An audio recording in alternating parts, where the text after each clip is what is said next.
Hello' everyone, job education চেনেলটোলৈ আপোনালোকক স্বাগতম জনাইছোঁ।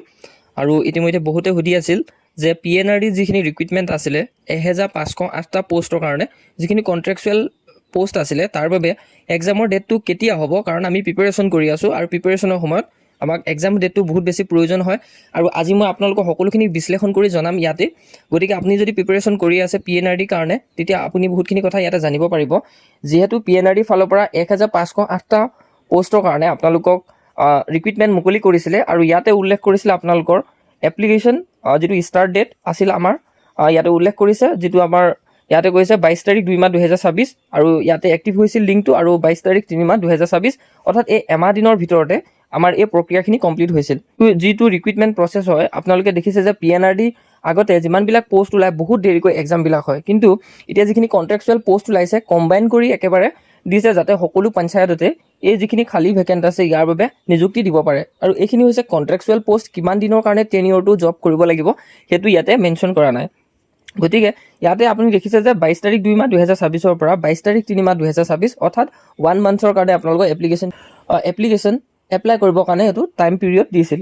গতিকে ইয়াতে এমাহৰ ভিতৰত এইখিনি ফিল আপ কৰি হৈ গ'ল। যিহেতু ইয়াৰ পৰিপ্ৰেক্ষিতত আমি যদি চাওঁ, আমাৰ যিটো PNRD যিবিলাক আমাৰ পষ্টখিনি যিটো MGNREGA, ইয়াৰ বাবে আপোনালোকৰ বিভিন্ন ধৰণৰ পষ্ট আহিছিলে, কিন্তু ইয়াৰ এক্সাম প্ৰচেছক লৈ সকলোখিনি ডিটেইলছ ক্লিয়াৰ মেনশ্যন কৰিছিলে। আৰু মই এই যদি কওঁ PNRD পঞ্চায়ত এণ্ড ৰুৰেল ডেভেলপমেণ্টৰ এক্সাম ডেটটোক লৈ, তেতিয়া আপোনালোকে ভাবিব পাৰে যে যিটো 5 তাৰিখ আছে, 5 তাৰিখে যিহেতু ইলেকশ্যনৰ ৰিজাল্ট দিব আৰু জুন মাহৰ ভিতৰতে আপোনালোকৰ এইখিনি এক্সামটো অনুষ্ঠিত কৰিব, কাৰণ জুন মাহৰ পৰা অফিচিয়েল কামবিলাক ষ্টাৰ্ট নহয়, কাৰণ ইলেকশ্যনৰ যিটো ৰিজাল্ট দিব 5 তাৰিখে, এই মাহৰ 5 তাৰিখে আপোনালোকৰ ইলেকশ্যনৰ ৰিজাল্টটো যেতিয়া দিব, তাৰপিছত যিহেতু জুন মাহৰ পৰা এক্সামটো অনুষ্ঠিত কৰিব, যিটো এক্সপেক্ট হয় জুন মাহৰ পৰা অনুষ্ঠিত কৰিলে আপোনালোকৰ জুলাই মানৰ পৰা ইয়াৰ সকলোখিনি পষ্টিংখিনি দিব আৰু লগতে তাৰ পৰা কাম চলিত হ'ব। কাৰণ MGNREGA এইবিলাক হৈছে এটা এটা কি হয়, স্কিম হয়। এই স্কিমবিলাকত কাম কৰিবৰ কাৰণে বিভিন্ন ধৰণৰ প্ৰাৰ্থীৰ প্ৰয়োজন, কাৰণ ইলেকশ্যনৰ ৰিজাল্টৰ পিছৰ পৰাই ইয়াৰ বাবে এইখিনি কাম ষ্টাৰ্ট হ'ব।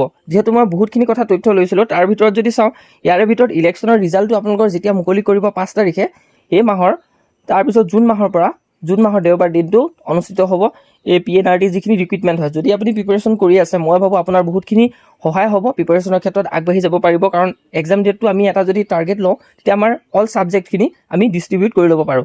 গতিকে আপোনালোকে গম পালে যে জুন মাহৰ দেওবাৰ দিনটোতে এই এক্সামটো অনুষ্ঠিত হোৱা বহুত বেছি হাইলি এক্সপেক্ট আছে, কাৰণ ইলেকশ্যনৰ ৰিজাল্টৰ পাছৰ পৰাই এইখিনি এক্সামটো অনুষ্ঠিত কৰিব। তাৰপৰা জুলাইৰ পৰা এই যিবিলাক আপোনালোকৰ এপইণ্টেড কৰি পিনে আপোনালোকক কামত লগাব। গতিকে ইমানখিনি আছিলে ইনফৰ্মেশ্যন জনালোঁ। আপোনালোকে যদি প্ৰিপেৰেশ্যন কৰি আছে ভালকৈ কৰক, কাৰণ ইয়াৰ বাবে যিখিনি প্ৰিপেৰেশ্যন হয় বা ইয়াৰ স্কিমখিনি জানিবলৈ হ'লে যিখিনি CM ছাৰৰ যিটো প্ৰফাইল হয় তাত আপুনি ভিজিট কৰিব। তাত বিভিন্ন ধৰণৰ স্কিমৰ বিষয়ে মেনশ্যন থাকিব, মানে গভৰ্ণমেণ্টৰ যিবিলাক ধৰি লোৱা ছাইট আছে, যেনেধৰণে হিমন্ত বিশ্ব শৰ্মা ছাৰে যিখিনি থকাৰ সময়ত তেতিয়া কি কি স্কিম আহিছিলে তেওঁৰ প্ৰফাইল পিকচাৰত যাব। ধৰি লওক আপুনি গ'ল যিটো টুইটাৰত হেণ্ডেলত গ'ল বা ইনষ্টাগ্ৰাম হেণ্ডেলত গ'ল বা ফেচবুক হেণ্ডেলত গৈ আপুনি সেই যিখিনি স্কিম আছে সেইখিনি নোট ডাউন কৰি ৰাখিব।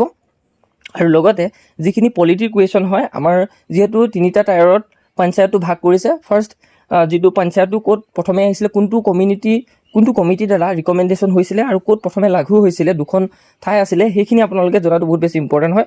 এই বিষয়লৈ চাই থাকিব। তাৰপৰা MGNREGAৰ যিটো ইয়াৰ স্কিমৰ ডিটেইলছ হয়, এই বিষয়লৈ আমি চালে সকলোখিনি গম পাম। গতিকে ইমানখিনি আছিলে ইনফৰ্মেশ্যন আপোনালোকক দিবলৈ চেষ্টা কৰিলোঁ, কাৰণ ইলেকশ্যনৰ ৰিজাল্ট 5 তাৰিখে আছে। তাৰপিছত আপোনালোকৰ জুন মাহৰ পৰা এক্সামটো হ'ব, জুলাইৰ পৰা আপোনালোকক এপইণ্ট কৰিব। ইয়াৰ যিখিনি পষ্টিং কৰিব আপোনালোকৰ যোনে যিটো লোকেশ্যনত পায়, অৰ্থাৎ নিজৰ ওচৰৰ লোকেশ্যনতে আপোনালোকে পাই যাব।